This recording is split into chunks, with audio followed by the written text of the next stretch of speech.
for men who refuse to stay complacent. Welcome to the Upgraded Man Podcast with your host, Chris Anderson.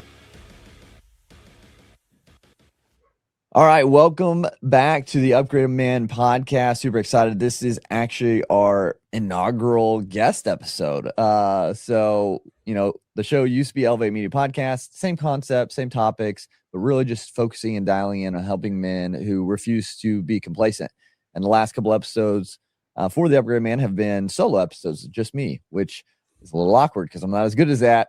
Versus interviewing other people and having conversations with other people. So very excited for today's episode.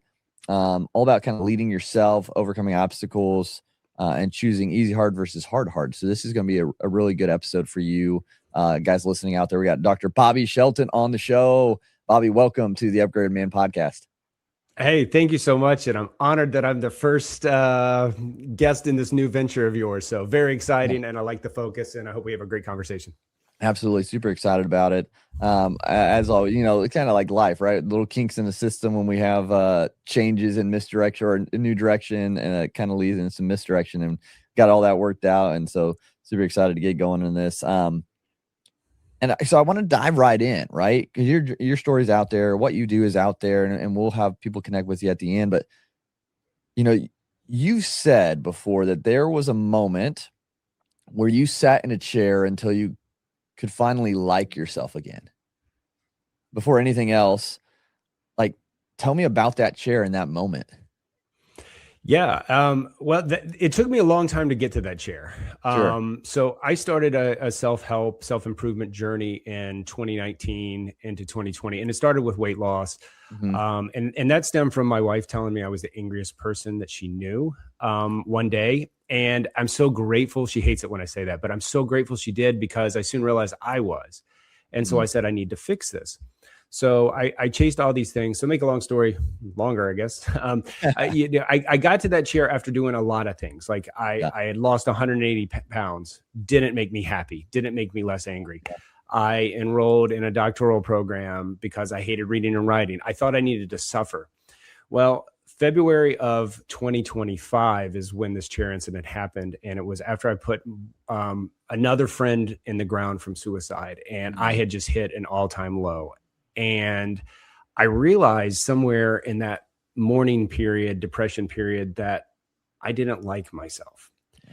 And so I was sitting in this chair one Saturday morning, and I just told my wife, I won't stand up until I give myself permission. So it took me an hour and a half to get my body to do what my mind was telling it to do. And I'm so thankful for that, because it started a journey. A few minutes later, a friend of mine called, said, "How are you doing?"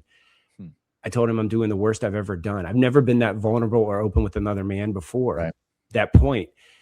But that guy knew another guy in my area. So the friend that called me was in California. I live in the Virginia, DC area. Put me in contact with a gentleman who was at top of his game, oncologist, all these things. But he knew the right way to get me to talk to the right people to start this journey. So I hope that answers your question in a much longer way than you probably wanted me to. But. No, I love it. And you mentioned in that you sat in that chair and you weren't going to give up until you gave yourself permission. What does that mean? Break that down for us. What was the purpose of sitting in that chair, and what permission were you looking for? Well, I just happened to be in the chair, and my wife could tell I was in a super depressed state. I was withdrawn, and she said, "What are you thinking about?" And I said, "I'm thinking that I don't like myself and I want to, but I can't encourage myself to do that." And so, I knew I needed to give myself permission, because I was in the midst of writing a dissertation on the self-leadership theory, which says you can't lead others until you lead yourself. And I realized, man, I'm not leading myself. I'm doing nothing for myself. And, not in a selfish standpoint, because, most people didn't know I was in a depressed state. The only person was the person that I love the most and that I spend the most time with. Every time else, it was a faking it. But you know what? I was faking it for myself. And, I think as I observe society, I think so many of us are faking it for ourselves, right? Sure. We've outsourced our thoughts, our being, who we are as a person to either social media, religion, you name it, school. It can be a million things. It could be golf, And that's what I had done. I had put everything into achievements, but not for achievements for me, not for my purpose, my vision, my clarity, all the things good coaches will tell you. Sure. I had put it for the opinions of others. And there's no way I can ever say what you're thinking about me. Chances are you don't even think much about me, in the day-to-day life. But, Sure. You keep doing that time and time again, year after year after year. I mean, I was 46 years old, I guess, when this chair incident happened. So imagine living in that environment for 40 plus years, Mm-hmm. And I think that's why it took an hour and a half, because, your brain is there to protect you. Yeah. And I think my brain was like, well, you say you want to do this, but you acting completely different. Like what's the choice? Yeah. And, but thank God I had this moment in my life and I was able to stand up. And I'm not saying I immediately liked myself. It Sure. took a while. A big breakthrough happened on March 24th, the month prior. And then now, as we're sitting here today, over a year later, it's an ongoing journey. But I can tell you right now, I wake up every day with no anxiety, no depression, nothing. And I do one of these daily pages. I don't know if you've heard about this, where you just mind dump 3 pages a day. And I make everyone that I end with, I love you, Bobby. And I know that sounds corny as a man, sounds a little woo-woo, but imagine if that's the last thing you write before you start your day. It's like, now it's cemented, and now I have to prove that to myself, because I've done it, over 100 times now. I love you, Bobby. So yeah. And it's interesting, because I mean, think it's a generality or a general thought process. Like, men don't hear that very often, right? Truly hear that, and so with that, that's a great point, because I think that so many men suffer for it. We obviously, men, high suicide rates in the country, if not the world. What does that take to like yourself? I think it's finding and realizing for the first time who your being is. I don't know if you've heard people, generally it's older people, 60s, 70s, maybe 80s. They say, I feel the same way as I did when I was 14, 20, whatever age they put in there. Yep. Well, that's because you are the same person. It's just over time, what you allow your thoughts and your actions to do kind of steals your identity. You become something that you're not. I mean, how often, like I said, I live in the DC metro area. Most people, when they ask who you are, they want to know what your job is. Right. So most people associate with their job, but I'm Bobby, and that's all I am. And tapping into that, like, I liked myself as a kid. Why can't I in my 40s? Why didn't I in my 30s? Why didn't I in my 20s? And it's because I think I was putting my focus on the wrong things. And that's why I came up with this whole easy, hard versus hard concept that you mentioned earlier, because from my military brain and my influence from David Goggins, if you've heard of him, stay hard, those are words that I use for me. And then I realized, like, now I got to explain it to everyone, because it's like, what does that mean? Whatever. But yeah, it's just finding your being, knowing who you are.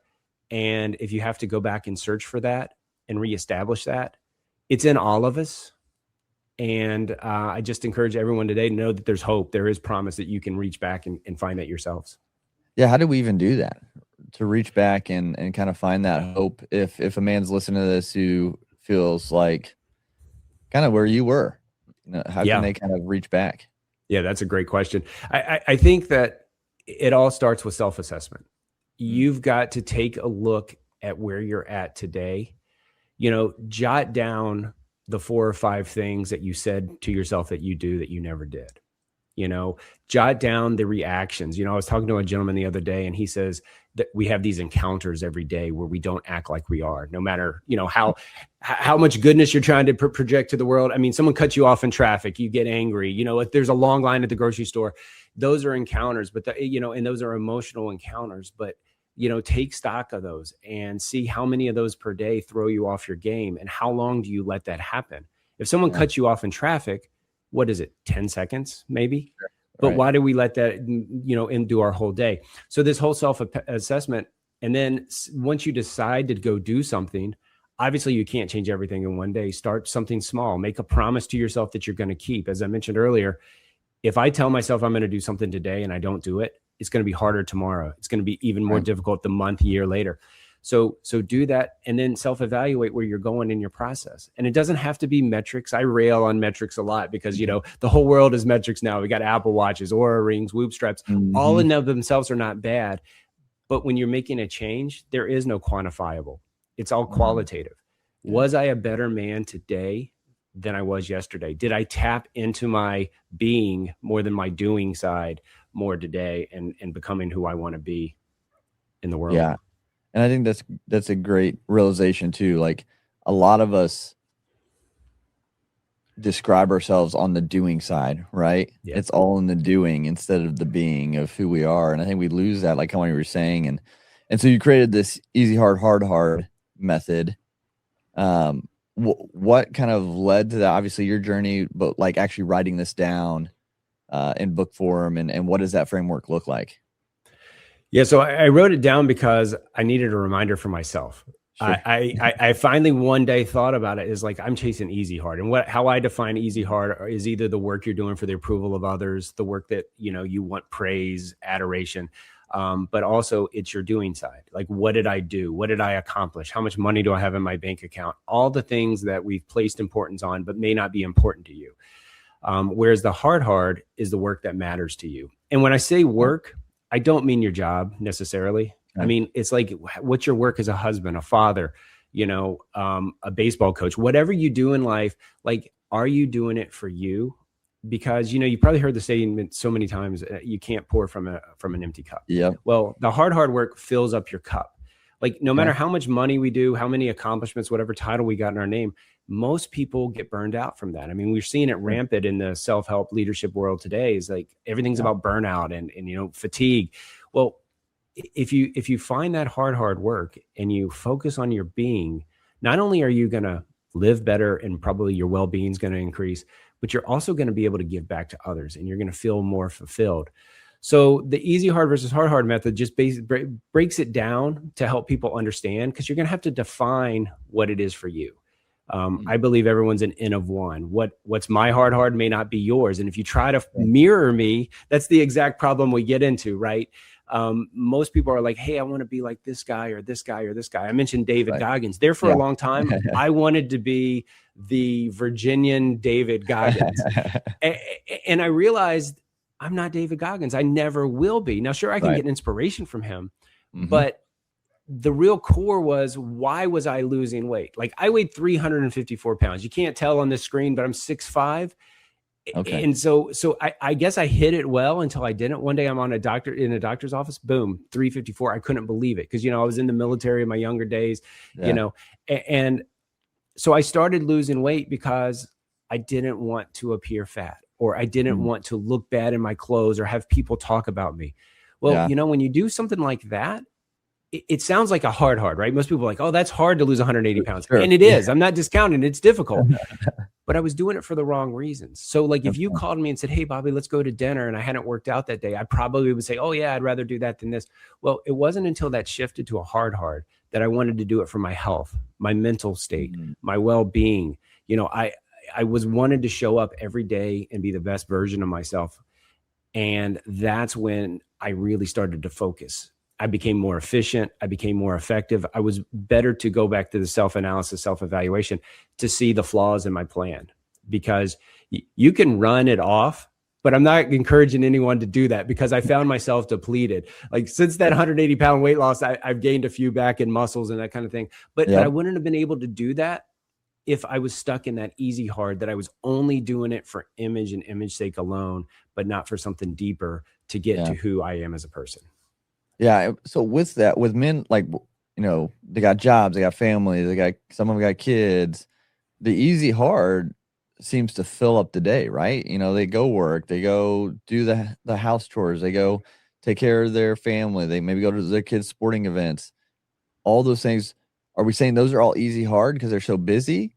How do they fit in hard to fulfill or to be, focused on their being versus all the doing? Well, I think anything, it's dependent, right? So I can't give you an exact answer. Sure. But if you have children and that's your sole focus, then don't feel guilty that you're not doing as much, because what you are actually doing is being, because you're there, you're a good father. I have a friend who's talked to me about being frustrated about he's not advancing his career. But when we talked about it, his home life is so much better. He's showing up for his kids. He's more present with them. He's kinder. He's gentler. And you know what? That is his hard.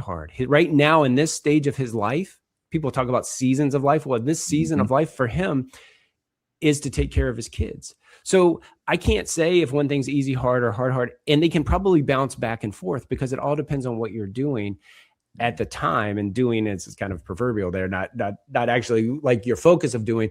But if you pick something and you want to go after it with your whole heart, and then don't feel ashamed for the things you don't do.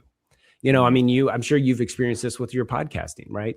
It takes a lot of work to do a podcast, but that's your purpose. That's your vision right now. And you probably had to say no to some other things to do it. I heard a great quote one time. If you say yes to one thing, you say no to many things. But if you say no to one thing, you say no to just one thing.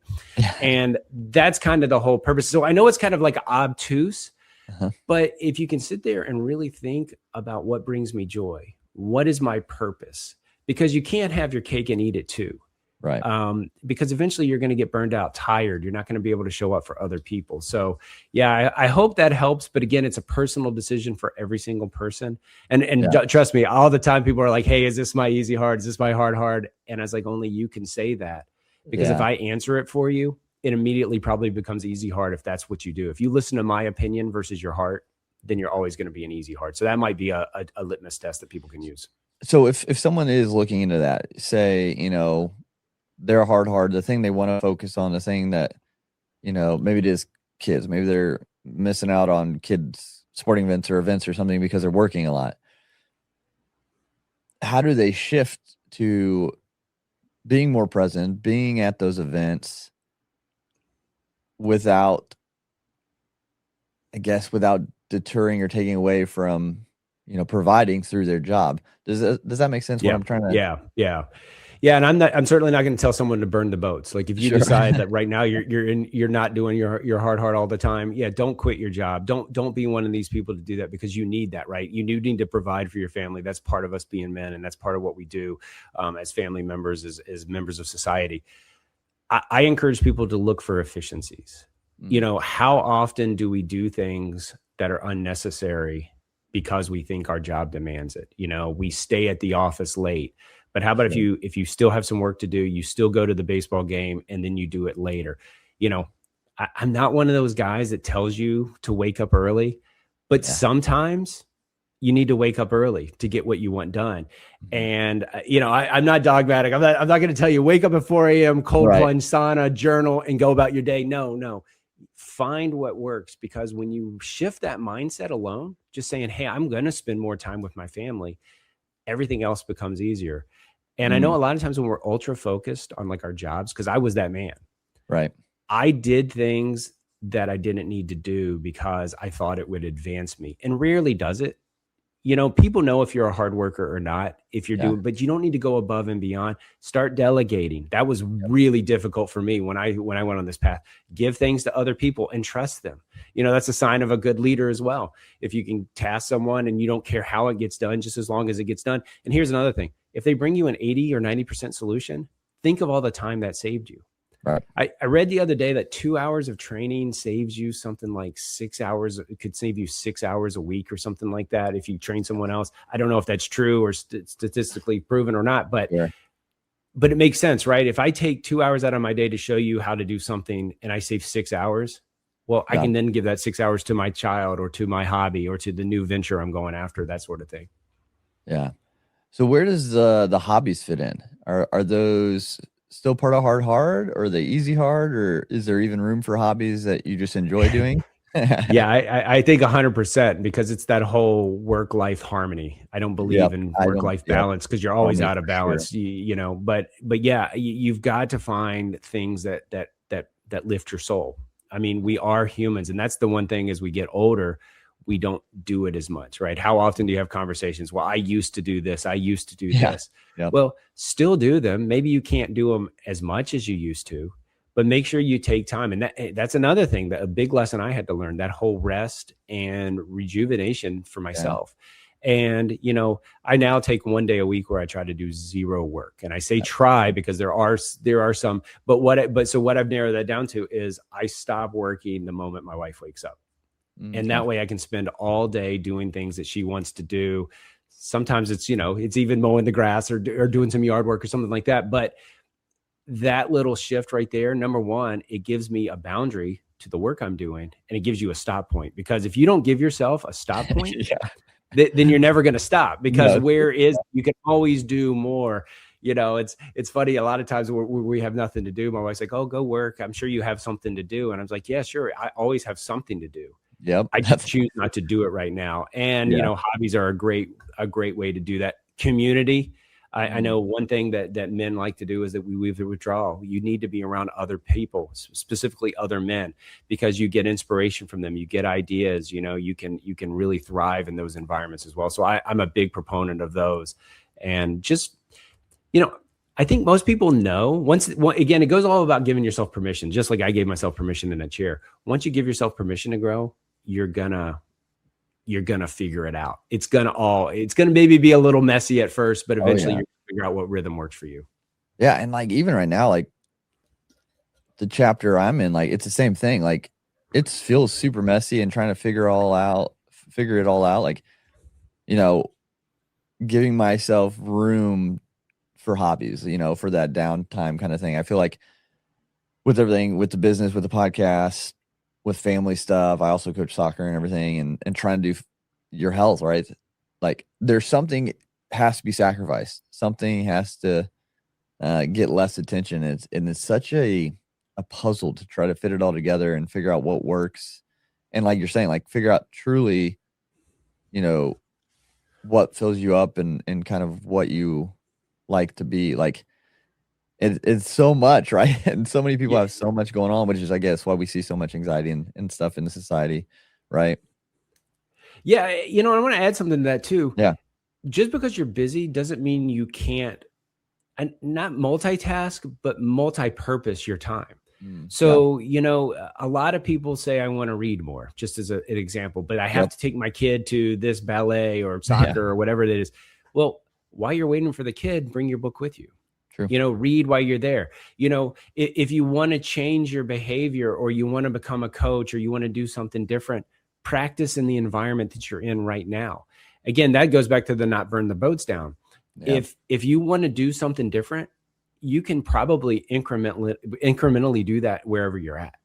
Right. And, again, another thing is presence. We talk about presence a lot in society, but what is presence? Presence means that you're truly focused on this one thing at this time. Like right now, you and your audience are the most important people in my life, because this is what I chose to do right now with my time. If I was feeling guilty, I'm rushed, I got to do X, Y, and Z later, and not giving you my full, I'm not only robbing you, but I'm robbing myself, because I'm not aware. I may miss some wisdom that you say to me, because we're always learning from people. So I think situations, make sure you get the most out of them, and decide before you get out of a car to go to a band concert or something like that to support your child or your friend or whatever. This is what I want to be, and I'm going to learn for whatever I can do from this. And you won't even imagine how much downstream impact that'll have on your life and your happiness. Yeah. And I think, I just think back, because not everyone's an entrepreneur, not everyone's a business owner. Some people, they get up early, they go work 8 hours, 9-hour days, some 10. We got a lot of blue collar workers out there helping build the country and businesses. And then they come home, and, it's either time for, their kids' events, spend time with family for a little bit, get dinner, get to bed, and do it again, every day. And maybe on the weekends they have some time off to do yard work or whatever. I'm just trying to think, for that person, how can they give themselves room? Where can they find that room to lean into the hard, right? Like, I know we talked about it. I'm just trying to get through to them listening right now, of like figuring out that focus and actually giving them time to take care of themselves. Because we see so many people giving up on life because, there's just so much on their shoulders. So I really want to kind of hit on that. Like, how can we just give them permission, or how can we help them find that permission inside themselves to take that breath and kind of lean into the hard versus just the easy hard? Yeah, that's very difficult. Again, I know. Yeah. I give everyone permission right now. If I could give you a pill and help you with this, but I think you need to struggle with it a little bit to figure it out. Yeah. But again, that mindfulness, that determination that you apply to it, it might be that you want more right now than the universe or your life allows you to have. And simply acknowledging that and saying, okay, well, I'm going to be in the moment. Like presence it's been my word of the year, because I found that a lot of times I wasn't present. I wasn't, I was so focused on what I wanted to do. And that's where self-leadership becomes selfish, right? If you, and I know it's very hard to explain, but if you want to do something, let's say you just want to be a better man, you want to be an upgraded man, to use the name of the podcast here, you want to upgrade your life, do it in every single thing that you do, and don't worry about the outcome. If we chase the horizon, we're never going to catch it. Right. It might take a year or 2 years for you to finally get into the flow. And I know a lot of people are like, oh, I want a quick fix. Right. Well, you didn't get to where you're at quickly. You're not going to pull yourself out of it quickly. It might take a little bit longer. And I don't say that to discourage people. I say that to encourage people. People ask me all the time, what's the key to losing weight? It's consistency. It's showing up day in and day out. But once you get to the weight you need, you don't need as much time as you think. I mean, you catch all these gym bros all the time that say, oh, you got to spend 2-3 hours a day in the gym. No, the science even proves that once to maintain muscle mass, you have to do like 1/6 of the amount that it took you to get there. So if you were doing 60 minutes, you only need 10 minutes, and that's a week. So it's not like it. Sometimes, like I said, our misunderstanding of what it takes to be what we want to be, just back off a little bit. And this comes from a guy who was super obsessed with working out and thought that if I didn't work out 3 hours a day, I shouldn't even start. Well, no, while you're waiting for your coffee to brew in the morning, do a few push-ups, do a few body weight squats, get some movements in your day. If you're at your kid's soccer game, pace up and down the sidelines. Your kid will think, hey, he's really into my action. He wants to see every angle, but you're moving your body. I mean, and these are just small examples. But like if it's something like I said, the book, you want to read more. Again, we all drive places. Turn the radio off. Start thinking about what you want to think about. Start considering what you. So we all. I hate it when people say we all have the same 24 hours, but we all have 24 hours. Yes. But someone with kids has a lot less time than I have without kids. I get that. So you're gonna have to find what works for you. Yeah. But once you do, once you even start doing it, you're going to start seeing it in everything you do. They say if you do how you do one thing, you do everything. Yeah. So imagine that, but pick something very small. Like I say, go back to that list of 10 things, 5 things, whatever that you wanted to do. Pick one of them and commit 5 minutes for 7 days, and then observe what happens. Do you feel better? Do you feel more energized? Are you more present? Are you a better man? If the answer is yes, then go for another 7 days. Go for another 7 days. And then once you get that mastered, add another something, add another something. And before you get it, before you know it, you'll be the most efficient man you've ever been in your life. Right. And it'll wow you how much time you actually wasted thinking about what you wanted to do versus about being what you want to do. I don't know if you're into Stoic philosophy or at all. But yeah. Mm-hmm. But Marcus Aurelius says, stop thinking about the man you want to be and be one. Yep. That's probably a bad paraphrase, but what a concept. How often do we sit and think? Like I used to be an overthinker. I'd sit for hours and think about what I wasn't doing. And then I realized at first I said, I'm giving myself 30 minutes a day to think, and then I'm going to start doing. And now I've even narrowed it down with the daily pages I was talking about earlier. Once those daily pages are over, I have like what I want to do next, and I just go out there and do it. And that alone has saved me so much time that now I have that free time for the hobbies. I have the free time to, go and get education if that's what I want to do to advance my career. I know I'm talking a lot here, so no, I like it. And I think with that too, like my mind went to something I learned from Dan Martell is time audit, right? So we have all these things that we're doing, we want to do, if you would just take a week and audit your time, what are you actually spending time doing? So, maybe you have a job, maybe you have a business, like what are you doing in the business? What's taking up your time? And even this thing, your cell phone, how much time are you spending just scrolling on your cell phone? If you would actually go and track all of that, you would find a little bit more breathing room in your schedule for one. Yep. And then you could start manipulating it to be what you want to be. Cause that's something like, I don't know, late life thought a lot about, like life is short, even if you live to 100, life's still short. It goes in a blink of an eye. Yep.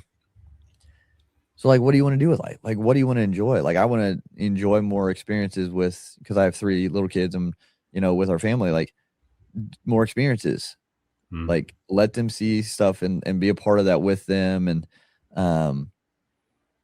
obviously fitness is big for me. So I want to make sure I'm still being part of fitness and coaching soccer and, golfing. Like you mentioned that earlier, like that's something I enjoy. So like, how can I fit that in?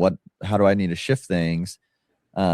And it's just been like figuring out, and then delegation, obviously with a business, like how can I delegate more to the team correctly? And it's just, I think understanding where your time's actually going and seeing how much we're, quote unquote wasting, and then shifting things around the best we can to kind of build the life we want to have, kind of thing. No, I love it. And I like a time audit because a time audit, if you're honest with yourself, it's got to be an honest time audit. Yes. If you pick up your phone and scroll for 15 minutes, you need to write that down. Yep. I also say, don't be so hard on yourself, because if you're hard on yourself or you try to cheat the time audit, you're not really seeing where you're at. You're not really evaluating where you're at this moment, because you've got to make a change at where you're at now. I don't know if I could do this on your show, but as far as the phone goes, and here's an absolute I'm going to give you, because I think everyone that I've turned this on to is, there's this little thing right here. It's called a brick. It's a little, I don't even know how it works, but you scan your phone and it bricks your phone. And so you select what apps you can get into. So now on my work day, I bleep this thing in. It just happens to be on my desk now, which is close. But I normally take this and like leave it in my bedroom or somewhere where I have to consciously go unbrick my phone. So people can still call me, but I can't look at any social media. I can't even look at the web browser on my phone. And what it does is it gives you intentionality. Like anything you do, if it's intentional, it's probably okay. I mean, if you're not hurting someone, of course, but like if you decide to get on your phone, maybe that is how you truly wind down, but be intentional about it. I like to tell people one of the biggest helps to getting your mind right and becoming a better man. If something gives you angst or you feel worse after you did it, then don't do it. Why do we do it? Right. It's like, what did you listen to this morning? Did it make you happier? Did it give you anxiety? Right. And it's so easy. I stopped watching the news 6 years ago. Haven't watched it at all. For one, people will tell you if they think it's important enough. And two, it allows you so much time and so much mental space to then go out there and truly audit your time. Because imagine, like I said, imagine if you think about something, some world event that doesn't really impact you. And I'm not saying you don't have empathy and you don't care for people. Certainly, I'm not saying that. I'm talking about you as a person. Get yourself to the point where then you can go and then give to others. But imagine the mental space that takes from us, the cognitive tiredness, worrying about something we can't control. Again, going back to the Stoics, they have the dichotomy of control. What can you control? What can you can't?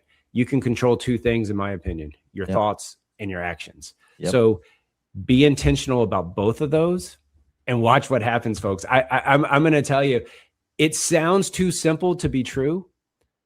And maybe the simple things are what we need to practice in our lives versus these complex models 100%. And time management systems. There's the Pomodoro method. There's a million things out there, and I'm not downplaying any single one of them, but don't assume that it works for you. Find what works for you. Like Burger King, I say this all the time. Burger King had it right. Have it your way. Find it your way. And then to follow up with another slogan, Nike said, just do it. Stop thinking, just go out there and do it. Because the more time you think, when you think, you take no action. So 0 times anything is 0. But if you spend a minute, 5 minutes, like we talked about earlier, times 365, imagine the increase in your productivity and your development. Yeah, because over a week, if you spent 1 minute working out, we'll say, or 1 minute reading versus 0 minutes every day, you've gone farther in that week, even with 1 minute a day, versus someone who never did anything because, analysis or paralysis by analysis type thing. So I think, just 1% better each day. We've heard that over and over. And I think, what can we do? Small things today to improve, to become the upgrade man, to become better, to be living in our hard. And I think self-leadership is a big part of that, right? Kind of being true to ourselves and keeping, I like that, keeping it simple, because yes, there are all these methods, but to get to the hour-long workout, maybe you have to start with, the 10 minutes while your coffee is brewing, to get in that habit and keeping it simple. But self-leadership, obviously you have, the self-leadership lab, right? The podcast you host. Why is that so important to be able to have self-leadership, especially today's world? Yeah, I personally think any leadership that you do, any theory, and there's thousands of them out there probably, it all starts with you. And it's the only one that is you focused, because leadership, the basic definition is getting someone to do something they don't really want to do on their own. Well, what about yourself? What do you not want to do on your own? All the things we talked about today, maybe you say you want to do them, but you make excuses, you make this kind of thing. So self-leadership, the classical definition is lead yourself so you can then lead others. I've changed that for my personal belief. It's govern your inner world so that you can govern your external world. So take care of your house, clean your house. In yoga, they say, if you want to change the world, start with you, then your community, then the world. Well, we all need to start with ourselves. And I think that's the missing element to leadership. Sure, you want to be a great leader. You want to do what's best for your employees. You want to take care of other people. But if you're not taking care of yourself, what's the long-term effect of that? Well, we've talked about it: depression, anxiety, weight gain. Unfortunately, way too many people commit suicide because they don't see a way out. Well, the way out is probably within. And I encourage everyone, just take stock of yourself. And, earlier we said, well, what if we don't have time or we don't have the resources to do this? Well, you can always, thoughts are free. Kindness is free. Be kind to yourself. And after all, who do we talk to the most in the world? It's ourselves. Yeah. So become your best friend. Don't put yourself down. Self-talk, any self-dash thing is part of self-leadership. But self-talk for me was so terrible. I had to start speaking it aloud so others could hear it. They'd come around the corner and say, "Who are you talking to?" I'm like, "Myself." And they're like, "Dude, that is terrible." and it was terrible, because the more we think, the less we do. We're like, "Oh, I'm not good enough. I'm failing everything." And it's funny, the brain is always like, I never do something, right? We always go to the extreme of everything. So be very kind to yourself, lead yourself, and become comfortable with yourself. And if you're not doing that right now, I invite you all to just give yourself permission, and not tomorrow, right now, the next minute. People say, I have a bad day. Stop that. Say, I had a bad minute. I might've had a bad 10 minutes. Don't let it recenter and go forward. Yeah. Why do men specifically have such trouble being kind to themselves? I think it's generational, but I'm assuming you're way younger than I am. But my generation, Gen X, we were all told, "Oh, don't cry, rub dirt on it." That's sort of thing. Right? Yep. And you got to be strong. And then now, as generations come up, I mean, being a man is kind of being downgraded. It's like, "Oh, you're a man, you got privilege and all this stuff." And I think men hear that and they internalize it and they start to believe it. But there have been a lot of bad men in the world, but man, there've been a lot of really good men. Yep. So I will strive to be a good man all the time. Because any bad deed, it all depends on your intent. So if you don't intend to harm someone, you're probably a good man. So you've got to just start with that premise that I am good and stop downplaying it, because you can't pay for the sins of your fathers or your forefathers, or, you've got to go out there and make the decision to be a good man. So I think a lot of men, it's social. I also think there's imposter syndrome and this whole Instagram, Facebook, everyone shows their best lives. And you're like, well, I'm not living that. I'm stuck in this office and this job I don't like, or whatever. Don't downplay it. What impact can you make where you are right now?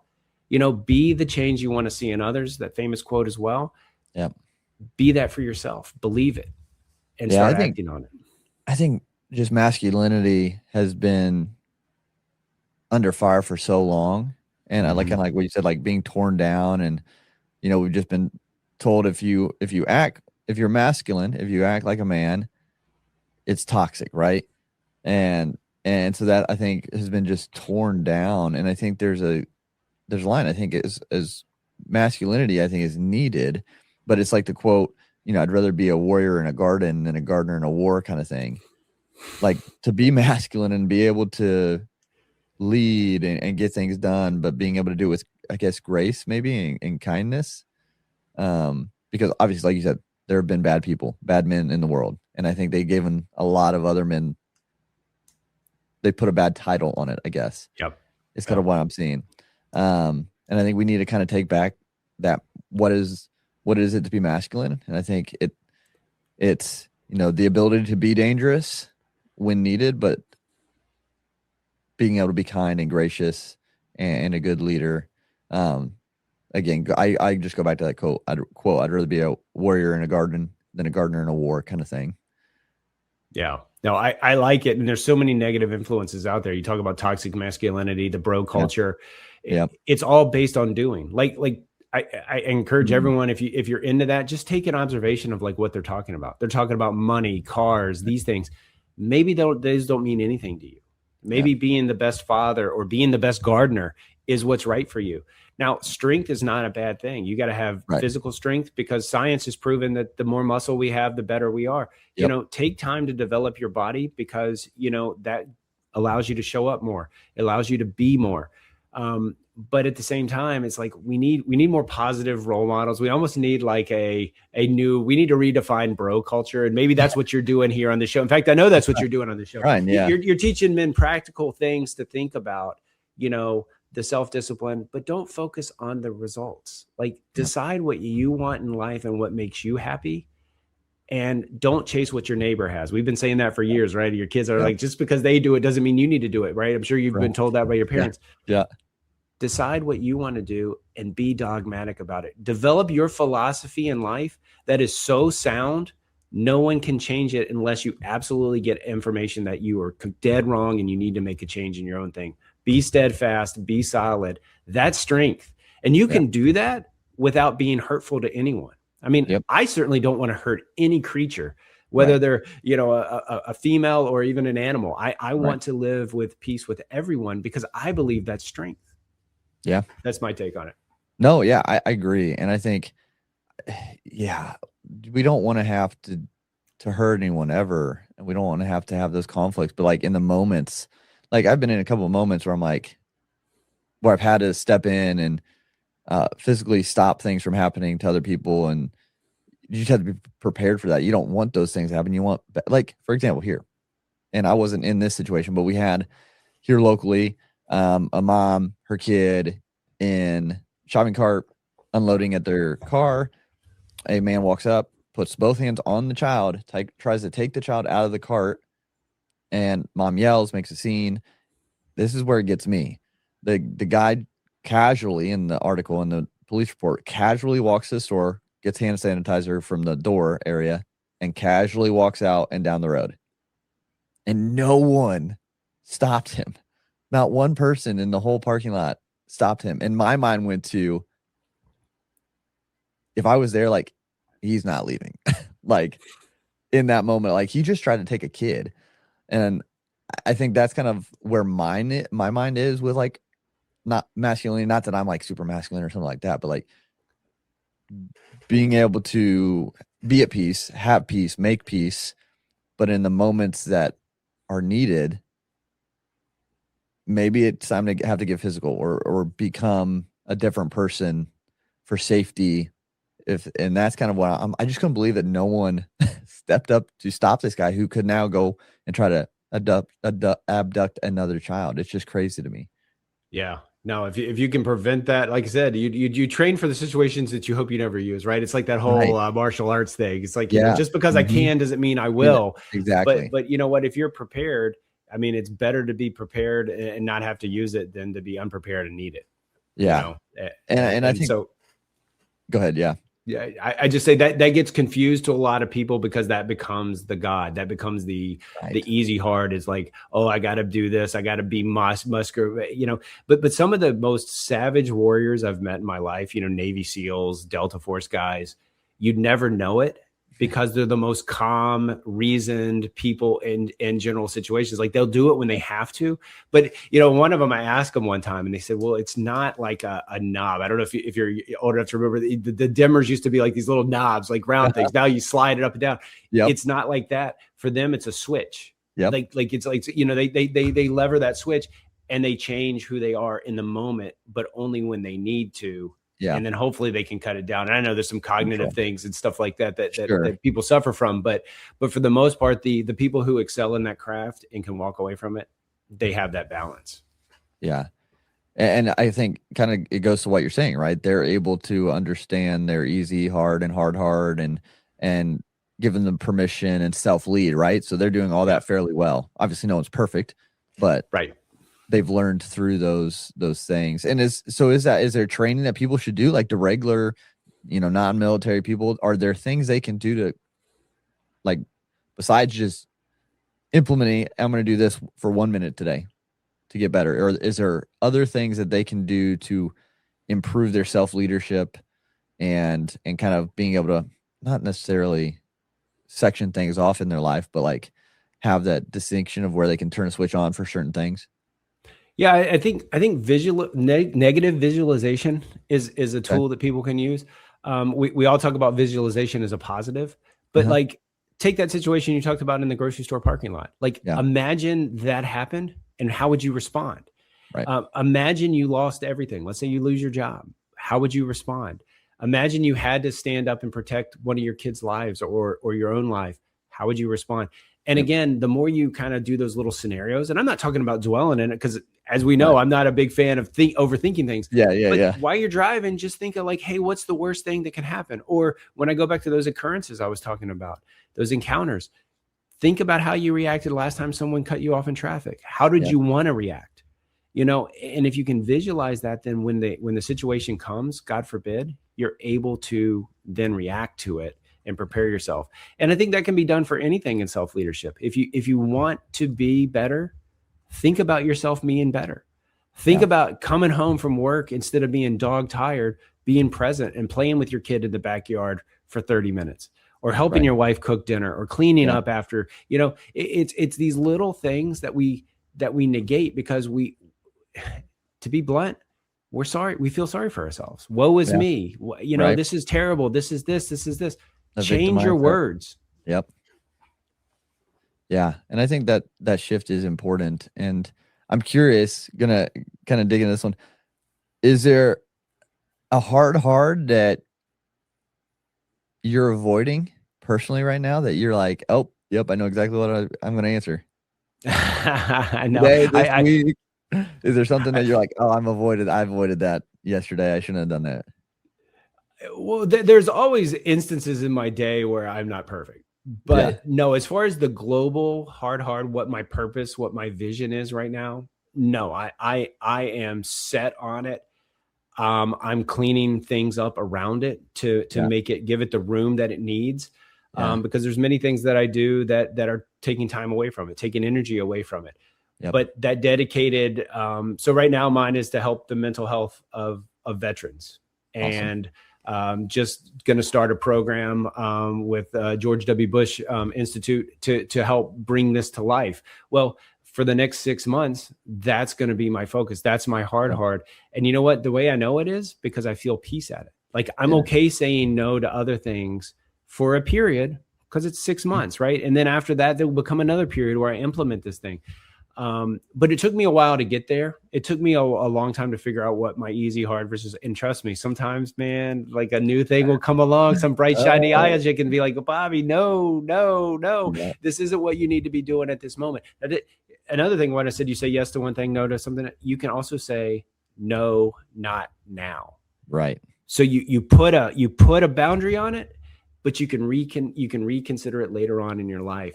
And getting to that point, man, it's wonderful. Like you Yeah. wake up and you don't have procrastination. You don't have, because it's so ingrained in you. Your hard heart is so ingrained in you, and you've given yourself the tools that you can protect and go out and do it. It's like an energy boost, man. It's like a dopamine hit. It's everything that people are searching. If it were a drug, like I told you before, everyone would take it, because it makes you feel so much better. And this comes from a guy was depressed, given up on life. Someone told me one time, hope can stand, an acronym for that can be has one person ever. Well, if you're a person who needs an inspiration, look to me, but only look to me as inspiration. I'm not here to motivate you. Only you can inspire and really, truly do the work. But like, just like David Goggins was for me, like I heard his story, boom. I said, I want to be that guy. Now it was messy and I didn't become David Goggins, but at the same time, I became my version of my upgraded man. Like the upgraded version of Bobby. You know, I even said the old Bobby was Bobby 1.0. Then I did Bobby 2.0, but now I'm in Bobby 3.0. Well, when is 4.0, 5.0 going to happen?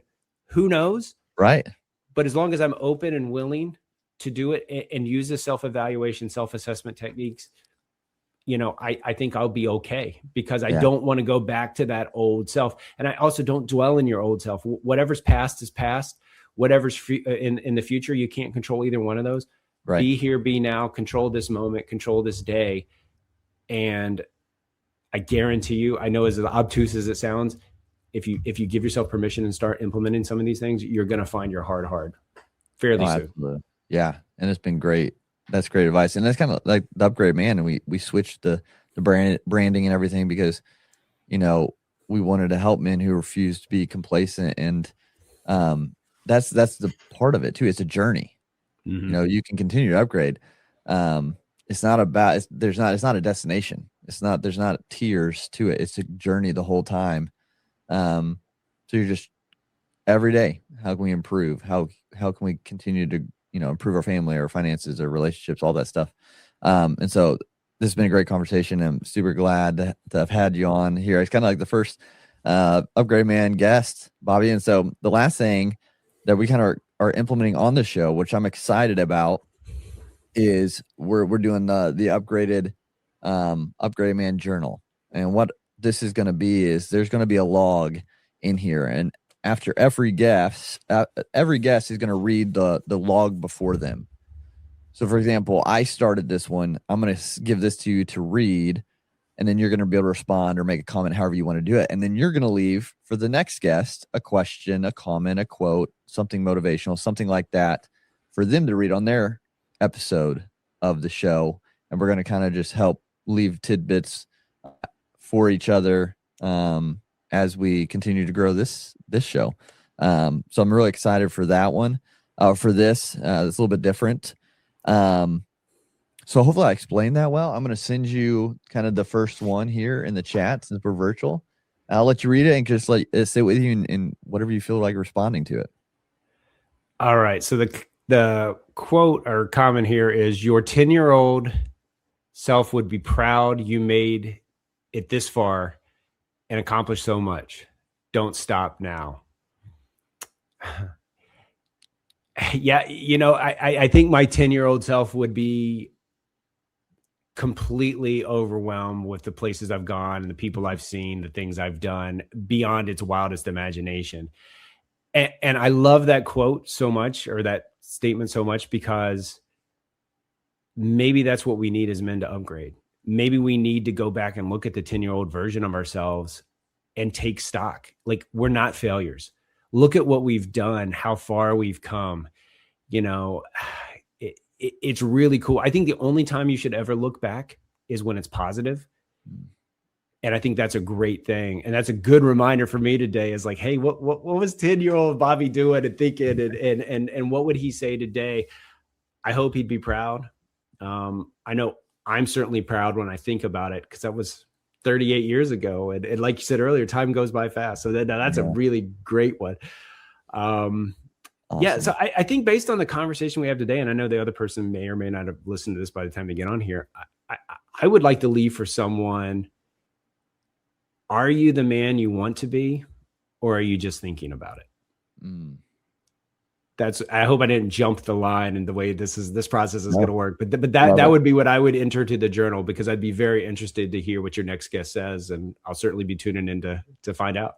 Awesome. Yeah. And everyone, make sure you tune in to the next episode to see how our guest responds to that. Bobby, I think that was a great way to end it. And so, again, it's been just a great conversation. I think what you're doing is great, especially with your next mission on helping military individuals with their mental health.